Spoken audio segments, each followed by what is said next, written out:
மக்களுக்கு ஒரு கருத்தை முன் வச்சார்.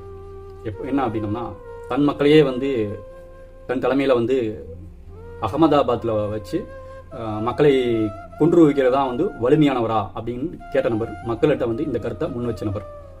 தனது வீல் சேரில் பாராளுமன்ற ஒரு அவை இருக்கக்கூடிய ஒரு நபர் டெல்லி அரசுக்கு கவிழ்க்கிறதுக்காக மத்திய அரசுக்கு அதிகாரத்தையும் அந்த டெல்லியினுடைய கவர்னருக்கு அதிகாரத்தை கொடுக்கக்கூடிய அந்த மத்திய அரசினுடைய அந்த அடாவடித்தனத்தை வீல் சேர்ல பாராளுமன்றத்தில் அவருடைய எதிர்ப்பை முன் வச்சு அந்த ஓட்டெடுப்பையும் அவர் பதிவு செஞ்சார். அது தோற்கும் அப்படிங்கிறது அவருக்கு தெரியும். ஆனாலும் அவர் உண்மையான ஒரு மக்களவை உறுப்பினராக அந்த இடத்துல நிலைநாட்டினார்.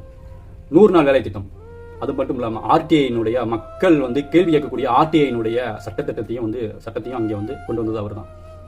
அது மட்டும் இல்லாமல் இன்னைக்கு நம்ம வாழ்ந்துட்டு இருக்கோம் இல்லையா, இந்தியாவினுடைய ஒரு பிரதமர் ஊடக சந்திப்பு எப்போ நடத்திருக்காரு? 10 வருடம் ஆச்சு. அதாவது